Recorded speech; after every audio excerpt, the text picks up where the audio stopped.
Hello students, I am Ravi Kumar from KV CRPF Mokama का। आज हम लोग हिस्ट्री का first chapter the rise of nationalism in Europe में राष्ट्रवाद के उदय के बारे में आगे हम लोग जानेंगे। इसके पहले हम लोग जाने इस फिगर के बारे में। हम लोग पिछले क्लास में इस पर डिबेट की चर्चा किया गया था। अब आगे हम लोग जानेंगे इसी में the French revolution and the idea of the nation, यानी फ्रांसीसी क्रांति और राष्ट्र का विचार क्या था, आइडिया ऑफ द नेशन, उसके बारे में हम लोग जानेंगे। फ्रेंच रिवॉल्यूशन के बारे में पहले तो उसमें जानना पड़ेगा। तो नेशनलिज्म के बारे में इसमें बात कर रहा है, आइडिया ऑफ द नेशन। तो सबसे पहले इसमें नेशनलिज्म जो राष्ट्रवाद के जो बात किया गया था, राष्ट्रवाद नेशनलिज्म की जो भावना के वो 1789 के फ्रेंच रिवॉल्यूशन के साथ ही आया था। नेशनलिज्म के भावना, राष्ट्रवाद का उदय जिसको कहा जाता है, राष्ट्रवाद के स्टार्टिंग हुआ इसी फ्रेंच रिवॉल्यूशन से। कब फ्रेंच रिवॉल्यूशन हुआ था? 1789 में। उसी से हमें नेशनलिज्म की भावना आया पूरा वर्ल्ड में कहो तो, ठीक है। और 1789 में फ्रेंच एक क्या था, full fledge territorial state. Territorial state माने एक तरह से पूर्ण रूप से रियासती था। पहले रियासत राजा के था एक तरह से, ठीक है। राज्य था जहाँ पर कि एक एब्सोल्यूट मोनार्क माने एक निरंकुश राजा वहाँ रहता था, राजशाही था, राजतंत्र था, वहाँ पर रूल करता था, शासन चलाता था। और फिर वहाँ के जो फ्रेंच रिवॉल्यूशन से हुआ तो क्या हुआ, वहाँ के पॉलिटिकली यानी जो राजनीतिक रूप से, और फिर कॉन्स्टिट्यूशनली जो संविधानिक था उसमें चेंजिंग हुआ। किसके थ्रू हुआ? तो फ्रेंच रिवॉल्यूशन, जो फ्रांस की जो क्रांति हुई उससे। और वहाँ का जो पावर में था, सत्ता में, जो मोनार्क जो राजतंत्र वहाँ था से ट्रांसफ़र होके किस में चला गया वहाँ के शासन? तो फ्रेंच सिटीजन के हाथों में, यानी जो फ्रांस के जो नागरिक थे वहाँ के, उनके बॉडी जो समूह हुआ उसमें चला गया। मतलब नागरिक लोग हैं जो वहाँ के सिटीजन हैं, वही अब चुन सकते थे राजा को। कब? फ्रेंच रिवॉल्यूशन के बाद ये सब हुआ, जब वहाँ पर राजतंत्र को, मोनार्क जो वहाँ पर लागू था उसको जब समाप्त किया तब, ठीक है। और रिवॉल्यूशन में यह भावना एक सामने आया कि अंत में जो लोग हैं वो इस देश को चलाएंगे और आगे डेस्टिनी को भी तय करेंगे, ठीक है। और फिर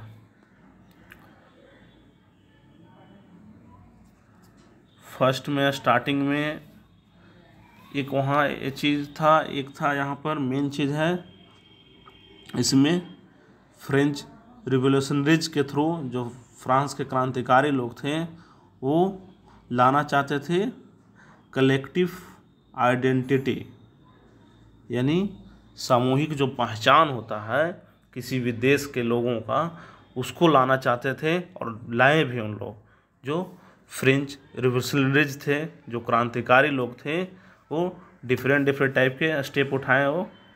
और वहाँ पर फ्रेंच पीपल की एक कलेक्टिव आइडेंटिटी यानी सामूहिक पहचान ला सके, वहाँ पर पैदा किया ऐसा भावना। इसके लिए क्या किया? ये कलेक्टिव आइडेंटिटी के लिए फर्स्ट नंबर में idea of la patrie, idea of la patrie first number में लाया, आइडिया ऑफ ला पैट्री का, ठीक है। यानी पैट्री मैंने वहाँ कहता है पितृभूमि, फादरलैंड, और फिर ले सिटियोन, सिटियोन यानी वहाँ की जो सिटीजन है, नागरिक में एक यूनाइटेड कम्युनिटी, एक संयुक्त समुदाय पर ज़्यादा उन लोग फोर्स किया, बल दिया, जिससे क्या हुआ, एक कॉन्स्टिट्यूशन के थ्रू सभी को इक्वल राइट यानी समान अधिकार मिल सके। इसमें फर्स्ट नंबर में लॉ पेट्री जो किया, ऐसा माना कि हमारा जो देश है, जो हमारे पिता हैं, फादर हैं, कैसे इंडिया में होता है कि हमारी भारत है जो माता है, भारत माँ के नाम से हम लोग जानते हैं, उसी तरह फ्रेंच के लोगों के लिए एक भावना पैदा करने के लिए, कलेक्टिव आइडेंटिटी के लिए एक ले पैट्रिक लाया गया, यानी कि जो फ्रांस है जो हमारे लिए पिता है। ठीक है।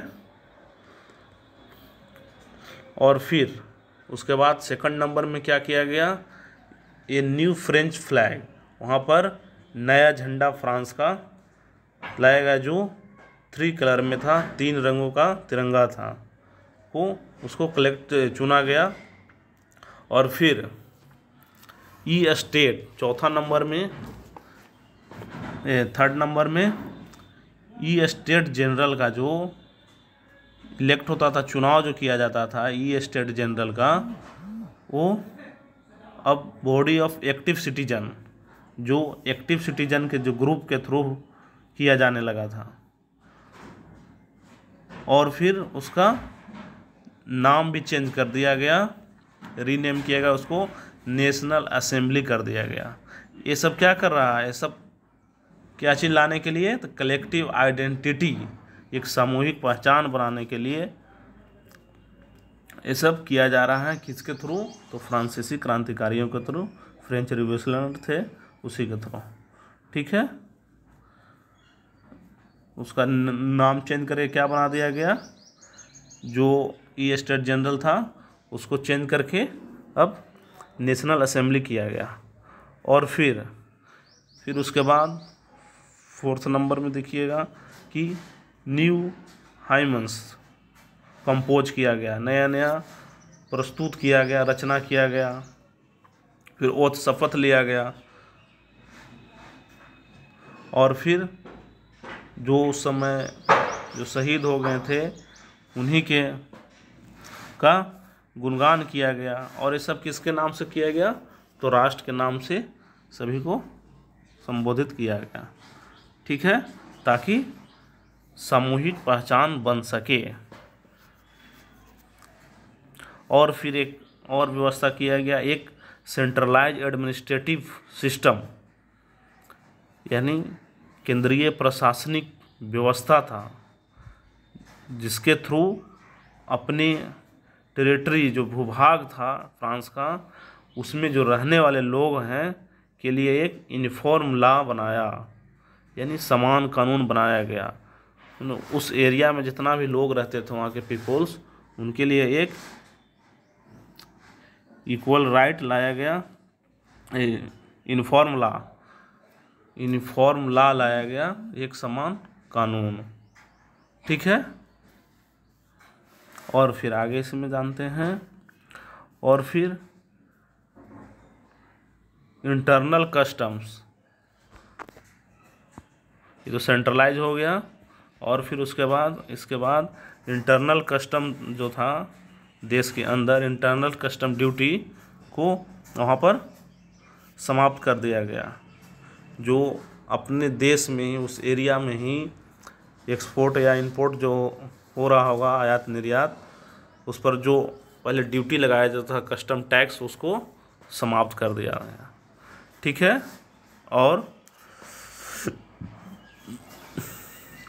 और फिर वेट एंड मेजर, जो भार और नापने के लिए एक यूनिफॉर्म सिस्टम लाया गया। ठीक है, एक समान व्यवस्था लागू किया गया।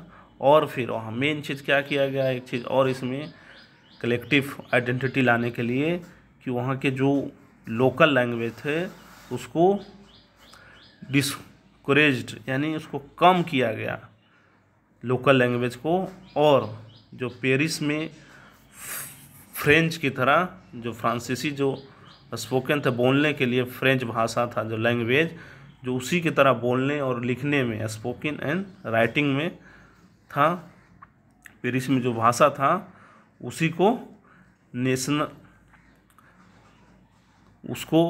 नेशन कॉमन लैंग्वेज बनाया गया, यानी राष्ट्र की साझा भाषा बन गई। कौन? तो फ्रेंच। ठीक है, इतना तक हम लोग जाने कि इस तरह से डिफरेंट स्टेप लिया गया फ्रेंच रिवॉल्यूशनरीज के थ्रू, ताकि वो कलेक्टिव आइडेंटिटी ला सके, सामूहिक पहचान के भावना पैदा कर सके। जब भी एक भाषा रहेगा, एक ही लैंग्वेज रहेगा, तो लोग एक साथ एक पहचान बनेगा समूह में कि नहीं, ये सब एक ही ग्रुप के हैं। इसीलिए वहाँ पर सिर्फ एक भाषा को, लैंग्वेज को जोड़ दिया गया फ्रेंच पर ज़्यादा, और फ्रेंच को ही राष्ट्र के साझा भाषा के रूप में बनाया गया। ठीक है, और एक चीज़ और इसमें किया गया, एक रिवोल्यूशनरीज जो थे, क्रांतिकारी लोग, एक और डिक्लेयर किए। क्या? जो क्रांतिकारी लोग थे, डिक्लेयर किया कि फ्रेंच नेशन का जो मिशन एंड द डेस्टिनी, जो वहाँ के भाग्य, लक्ष्य जो लिया गया था और जो भाग्य था कि यूरोप के लोगों को, जो निरंकुश शासक था उस समय, उससे मुक्त कराया, और वहाँ पर लिबर्टी एस्टेब्लिश किया गया, यानी वहाँ पर स्वतंत्रता लाया गया। उसी तरह से, यानी वो कहना चाहता है क्या कि फ्रांस है जो यूरोप के अदर नेशन, और भी कोई देश है वहाँ पर, तो वहाँ पर भी लिबर्टी स्टेट बनाने के लिए हम सहायता करेंगे, हेल्प करेंगे। ठीक है, वहाँ के क्रांतिकारी लोग कहें फ्रांस के। तो इससे क्या हुआ? तो इस तरह से क्या हुआ कि डिफरेंट एरिया में, उसके अगल बगल जो जितना भी सिटी था, शहर, वहाँ तक ये बात को न्यूज़ चला गया, जिससे क्या हुआ कि वहाँ की स्टूडेंट्स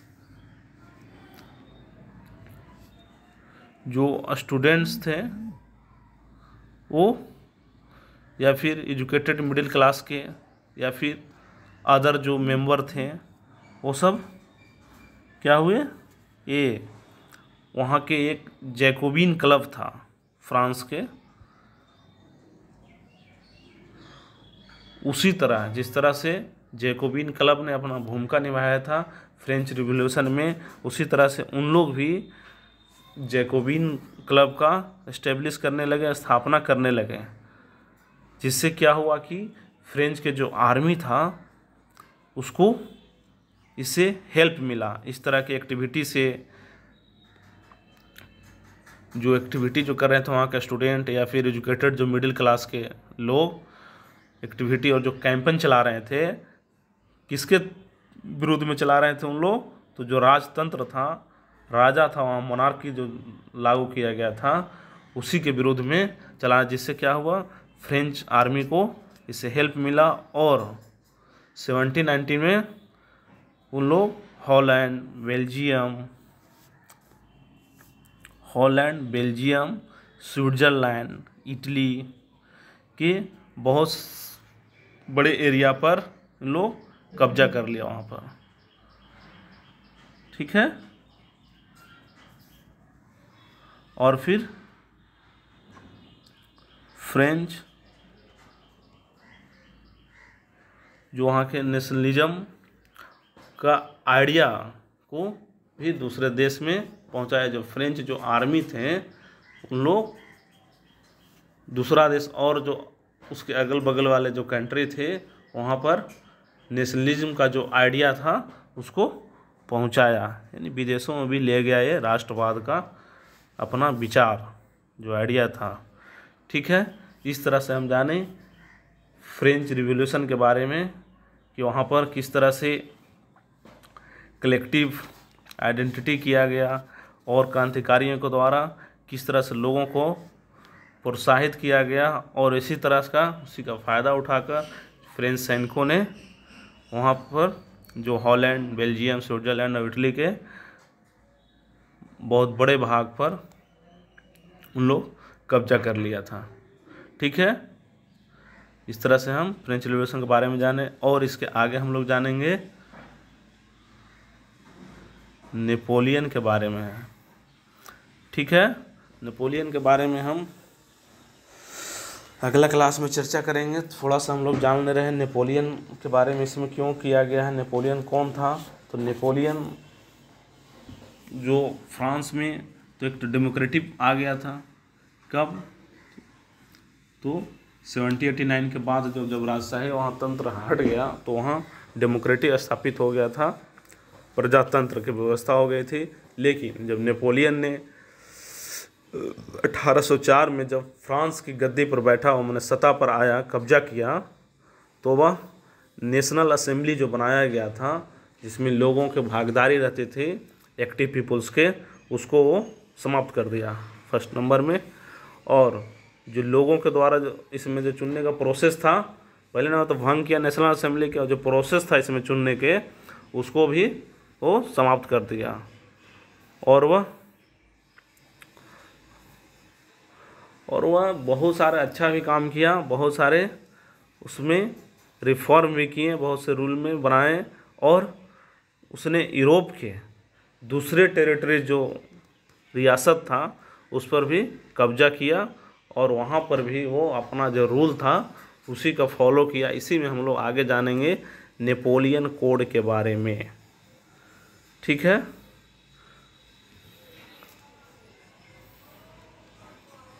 ओके।